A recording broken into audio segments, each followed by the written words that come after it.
collectif sembla parcourir la classe et Boo sut qui les avait captivés. Parmi les élèves de terminale se trouvaient 3 filles, Joy, Beauty et Precious, qui se proclamaient elles-mêmes les plus jolies filles de l'école. Dès son premier cours, Boo fit tout pour créer une impression parfaite. Dans la ville animée de Lagos au Nigeria vivait un jeune homme bon nommé Boo. Il était le fils unique de Madame Alice, une femme d'affaires riche qui avait perdu son mari peu avant la naissance de Boo. Dès le moment où Boo vint au monde, il devint le garçon en or de Madame Alice, sa consolation dans une vie marquée par les pertes. La maison de Madame Alice était un grand manoir dans le quartier exclusif de l'Ekifazoan. Les murs étaient ornés de tableaux coûteux et des meubles importés remplissaient chaque pièce. C'est dans ce luxe que Boo grandit sans jamais manquer de rien. En grandissant, il devint évident que l'amour de Madame Alice pour son fils ne connaissait aucune limite. Tout ce que Boo désirait, il l'obtenait à l'âge de 5 ans. Boo fit une crise dans un magasin de jouets, exigeant la dernière console de jeux vidéo. « Maman, je la veux maintenant !» cria-t-il, son visage rouge de colère. Les autres clients regardaient la scène avec désapprobation, mais Madame Alice se contenta de sourire et de dire « Bien sûr, mon chéri, tout ce que tu veux. » Elle se tourna vers le propriétaire du magasin, choqué, et déclara « Nous en prendrons 2, une pour sa chambre et une pour le salon. » Ce schéma se poursuivit tout au long de l'enfance. Debout chaque fois qu'il faisait quelque chose de mal, Madame Alice l'ignorait fièrement en déclarant « Mon fils a toujours raison. » Cet amour inconditionnel, bien collé de bonnes intentions, allait préparer le terrain pour une série d'événements qui changeraient leur vie à jamais. Un jour, alors que Boo avait 10 ans, l'amie de Madame Alice, Amina, vint lui rendre visite. Amina était une femme éblouissante, aux yeux bienveillants qui connaissaient Alice depuis leurs années universitaires. Assise dans le luxueux salon en sirotant un vin coûteux, Boo interrompit leur conversation en exigeant de l'attention. « Maman, je veux aller au parc Millennium la semaine prochaine, réserve les billets tout de suite, ordonna-t-il. Sans même reconnaître la présence d'Amina, Madame Alice sourit à son fils. « Bien sûr mon prince, je vais faire les réservations tout de suite. » Alors que Boo sortait de la pièce, Amina ne put se retenir plus longtemps. « Alice, tu vas gâter ce garçon. » Le sourire de Madame Alice s'effaça remplacé par un froncement de sourcils défensif. « Que veux-tu dire, Amina ? » « Je montre simplement à mon fils combien je l'aime. » Amina se pencha en avant, sa voix douce, mais ferme. « L'amour, ce n'est pas donner à un enfant tout ce qu'il veut, c'est lui apprendre ce qui est bien et mal, le préparer au monde réel. » « Le monde réel ? » Madame Alice ricana. Boo n'aura jamais à s'inquiéter du monde réel. J'y ai veillé. Amina secoua tristement la tête. Alice, écoute, moi j'ai vu cela auparavant. Les enfants qui grandissent ainsi ont du mal à faire face aux défis réels. Ils ne savent pas gérer la déception ou l'échec. Mais Madame Alice, comme elle l'avait fait avec d'autres qui exprimaient des inquiétudes similaires, balaya les paroles d'Amina. Foutaise, doux et parfait tel qu'il est, il n'aura jamais à affronter l'échec car je serai toujours là pour m'assurer qu'il réussisse. Amina quitta la maison ce jour-là le cœur lourd d'inquiétude pour son amie et pour le jeune garçon qui semblait se diriger droit vers une chute. Mais, elle ne savait pas à quel point ces paroles allaient s'avérer prophétiques. Et bien plus tôt qu'on ne l'aurait imaginé. Quand Boo eut 20 ans, Madame Alice rentra un jour à la maison et trouva son aide ménagère, Linda, en larmes, dans la cuisine. Linda était une jeune femme issue d'une famille pauvre qui travaillait pour Madame Alice depuis environ 1 an. Elle était travailleuse et discrète. Ce qui rendait son état actuel d'autant plus alarmant pour Madame Alice. « Linda, qu'est-ce qui se passe ?» demanda Madame Alice, plus agacée, qu'inquiète entre 2 sanglots. Linda réussit à articuler « Madame, il m'a mise enceinte. » Pendant un instant, Madame Alice resta figée, son esprit refusant de traiter ce qu'elle venait d'entendre, puis au lieu d'écouter Linda ou de considérer la possibilité que son fils ait pu mal agir. Madame Alice explosa de rage. « Comment oses-tu hurla-t-elle, le visage déformé par la colère. « Comment oses-tu mentir à propos de mon précieux fils ?» Linda tomba à genoux, suppliant « Je vous en prie, madame, je ne mens pas. Je ne voulais pas, mais il a insisté et j'avais peur de perdre mon travail. » Mais Madame Alice ne voulait rien entendre, sale ingrate. Après tout ce que nous avons fait pour toi, tu essaies juste de piéger mon fils, n'est-ce pas pour mettre la main sur notre argent? Après plusieurs minutes d'abus verbaux, Madame Alice s'arrêta, haletante, fixant Linda avec mépris. Avant de continuer cette belle histoire, je vous demande de vous abonner à la chaîne et n'oubliez pas d'aimer la vidéo. Ça m'encourage énormément à créer plus de contenu pour vous. Merci pour votre soutien. Et maintenant, retournons à notre histoire. Linda octa, les larmes roulant sur ses joues, mais Madame Alice la coupa sèchement. « Lève-toi, nous allons mettre fin à cette absurdité immédiatement, sans une seconde de réflexion. » Madame Alice appela son médecin personnel. « Docteur, j'ai besoin que vous pratiquiez une intervention. Allez en profondeur et arrachez ce bâtard. » Puis elle se tourna vers son chauffeur, qui observait la scène, les yeux écarquillés de peur. « Emmène cette fille à la clinique du docteur. » Maintenant, Linda, encore en pleurs et maintenant suppliant, fut poussée dans la voiture. « Je vous en prie, madame, ne faites pas ça. » Mais Madame Alice, l'esprit fixé, ne voyait que ce qu'elle considérait comme une manière de protéger son fils et de préserver l'avenir radieux qu'elle avait toujours imaginé pour lui. Pendant que Linda subissait l'intervention douloureuse pour interrompre sa grossesse, elle pleurait et maudissait. « Mon Dieu vous punira, Boo, sanglotait-elle, toi et ta mère ne connaîtrez jamais la paix pour ce que vous m'avez fait. » Cet incident marqua le début d'un schéma troublant. Au cours des 2 années suivantes, Boo mit Linda enceinte à 3 reprises. À chaque fois, Madame Alice nettoya le désordre, obligeant Linda à mettre un terme aux grossesses. Elle refusait de voir le monstre que son fils était en train de devenir, trouvant toujours des excuses pour ses actions. « Les garçons seront toujours des garçons », se disait-elle, fermant volontairement les yeux sur la douleur et le traumatisme qu'elle infligeait à Linda, tout en soutenant les comportements de son fils. Après le 3e incident, Linda trouva enfin le courage de partir alors qu'elle emballait ses maigres affaires. Madame Alice l'affronta. « Où crois-tu aller ? » demanda Madame Alice. Linda, les yeux gonflés de pleurs, mais la voix ferme, répondit « Je pars madame, je ne peux plus continuer ainsi. » « Ce que vous et votre fils m'avez fait n'est pas juste. » Le visage de Madame Alice se durcit. « Si tu souffles un mot de tout ça à qui que ce soit, je m'assurerai que tu ne travailles plus jamais dans cette ville. Compris ?» Linda regarda Madame Alice. Et pour la première fois, l'aînée vit non pas de la peur mais de la pitié dans les yeux de la jeune fille. « Je comprends madame, mais souvenez-vous, chaque action a ses conséquences. Un jour, vous et Boo devrez y faire face. » Sur ces mots, Linda quitta la maison, laissant Madame Alice seule avec des doutes qu'elle s'empressa de réprimer. Pendant ce temps, Boo restait blissful et inconscient de la douleur qu'il causait, il poursuivait sa vie insouciante. Faisant la fête avec ses amis, dépensant l'argent de sa mère et traitant les gens comme s'il existait uniquement pour son plaisir. Après avoir obtenu son diplôme universitaire avec des notes médiocres grâce à des dons substantiels de sa mère à l'école, Boo dut participer au programme d'une année du service national de la jeunesse. Il fut affecté à une école secondaire de filles appelée The Light Secondary School, dans l'ouest du Nigeria. La veille de son départ, Boo traînait dans sa chambre, entouré de gadgets coûteux et de vêtements de marque. Se demandant encore s'il devait faire ses bagages, Madame Alice frappa à sa porte. « Boo mon chéri. Es-tu prêt pour demain ?» Boo gémit dramatiquement. « Maman. Est-ce que je dois vraiment y aller ? Ne peux-tu pas parler à quelqu'un pour que je sois affectée quelque part à Lagos ?»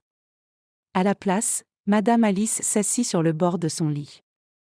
Tapotant sa main, « Je suis désolée mon amour, mais même moi je n'ai pas pu changer cela, ce n'est que pour 1 an. Pense à cela comme une aventure. » Boo leva les yeux au ciel. Quelle aventure coincée au milieu de nulle part à enseigner à une bande de filles de village. « Allons, allons, le gronda doucement, Madame Alice, ce ne sera pas si terrible et souviens-toi tu es mon fils, tu peux tout gérer. » En quittant la pièce, Boo se laissa tomber sur son lit déjà en train de planifier comment rendre son année de service aussi facile et agréable que possible. Le lendemain matin, alors que le chauffeur de Boo chargeait ses nombreuses valises dans la voiture, Madame Alice s'affairait autour de son fils. « Es-tu sûr d'avoir tout mon chéri ? Ta carte ATM, ton nouveau téléphone ?» Boo hocha la tête. « Impatient, oui maman, j'ai tout. On peut y aller maintenant? Alors qu'ils se disaient au revoir, aucun des deux n'aurait pu imaginer à quel point cette année allait changer leur vie à jamais. C'était la première fois que Boo serait loin de sa mère et l'idée l'attristait au départ. Cependant, sa tristesse se transforma rapidement en excitation lorsqu'il arriva à Delight Secondary School, alors qu'il marchait dans l'enceinte de l'école et apercevait les jolis élèves, un sourire se dessina sur ses lèvres. Je pense que je vais aimer mon séjour ici, se dit-il déjà en train de planifier sa prochaine conquête. Le directeur de l'école, M. Olu, un homme imposant dans la cinquantaine, accueillit Boo chaleureusement. Bienvenue à The Light Secondary School, Monsieur Boo, j'espère que vous trouverez votre séjour ici à la fois stimulant et gratifiant. Boo afficha son sourire le plus charmeur. Merci monsieur. Je suis impatient de faire une différence positive. Monsieur Olu hocha la tête avec approbation, inconscient des pensées qui traversaient l'esprit de Boo. Excellent. Installez-vous, puis je vous montrerai votre classe. Après avoir rempli les formalités nécessaires, Monsieur Olu conduisit Boo à sa classe assignée. Vous enseignerez la physique à nos élèves de terminale, expliqua Monsieur Olu. C'est une matière critique pour leurs examens finaux. Alors nous comptons sur vous pour bien les préparer. Les yeux de Boo illuminèrent à cette annonce. La physique était une matière qu'il maîtrisait bien grâce à ses études universitaires et l'idée de l'enseigner à des élèves de terminale, en particulier des filles, s'ajoutait à son excitation. En entrant dans la classe, 30 paires d'yeux se tournèrent vers eux. Monsieur Olu éclaircit la gorge, les filles, voici Monsieur Boo. Il sera votre nouveau professeur de physique pour cette année scolaire.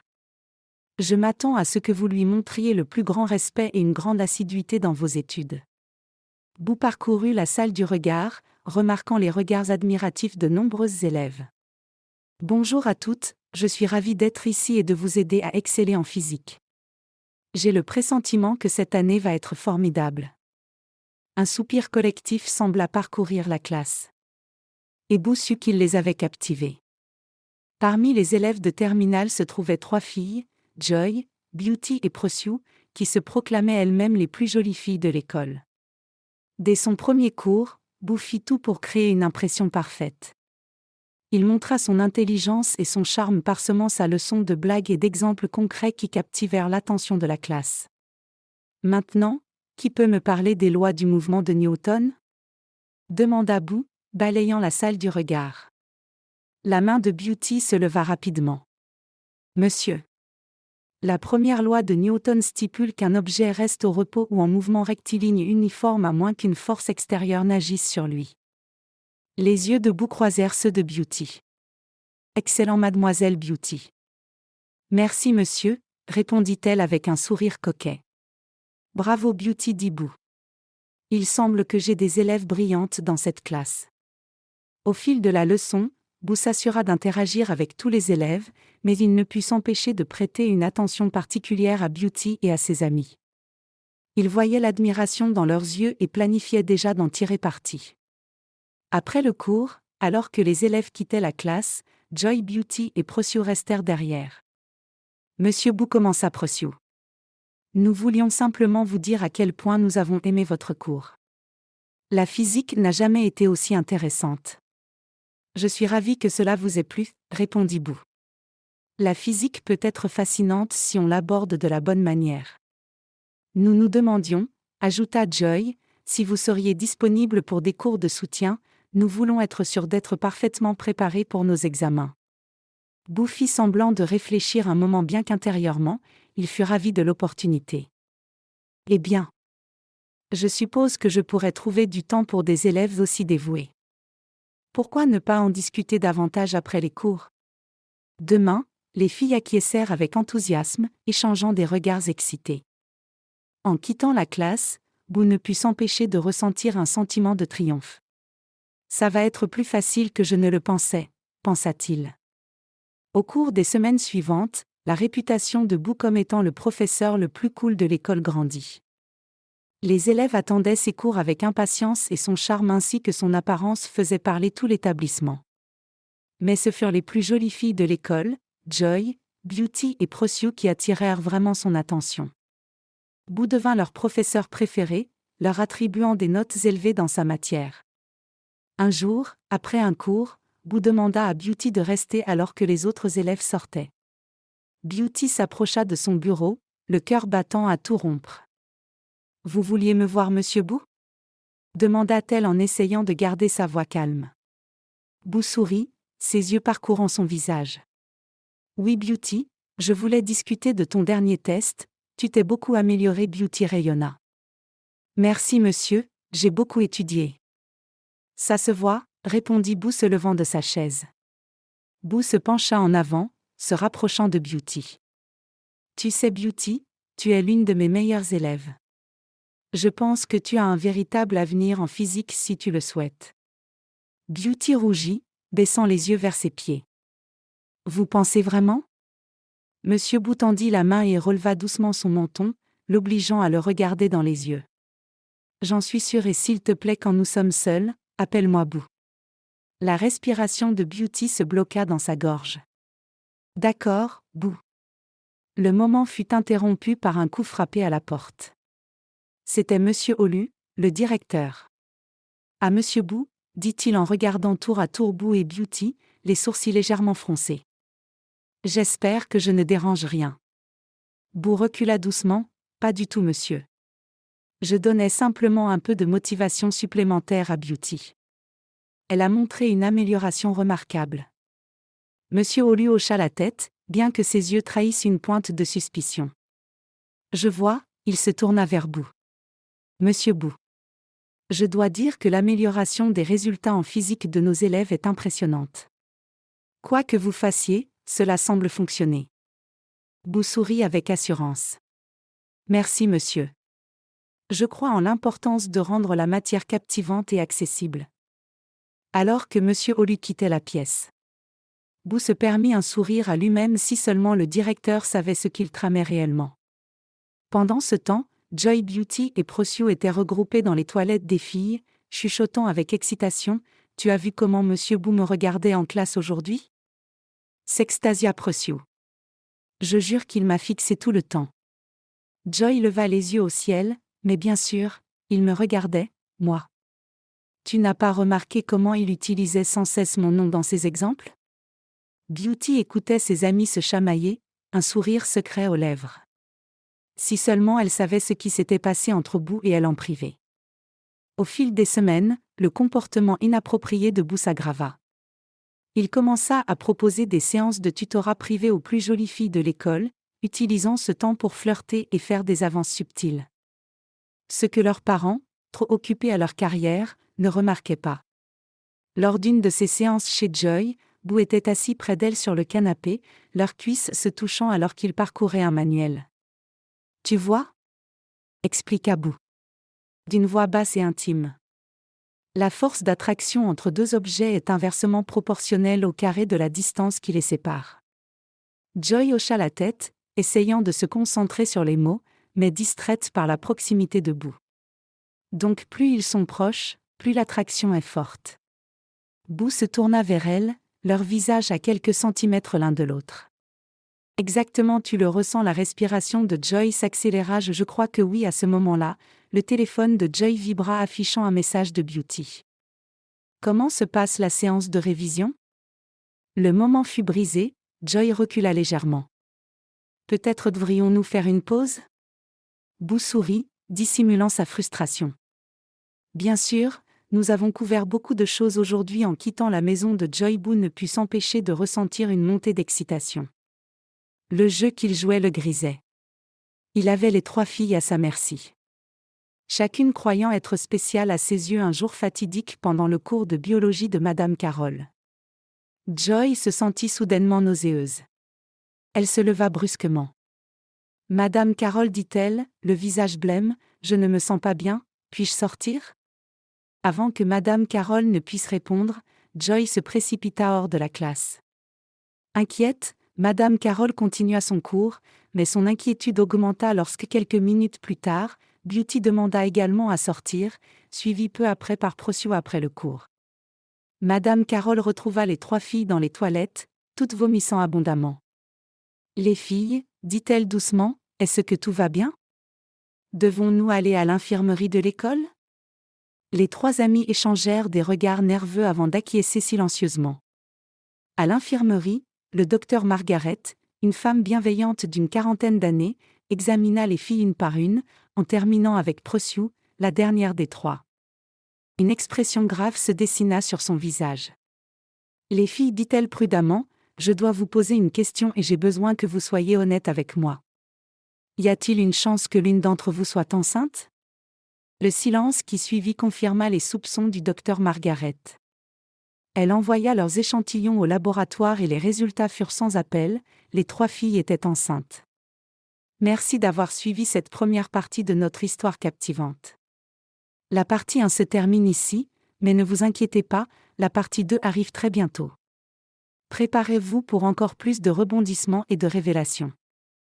En attendant, pensez à aimer la vidéo. Si elle vous a plu, dites-le moi en commentaire. Partagez-la avec vos amis pour qu'ils puissent aussi découvrir cette incroyable histoire. Abonnez-vous et activez la cloche pour ne pas manquer la suite. Merci pour votre soutien et à très vite pour la suite.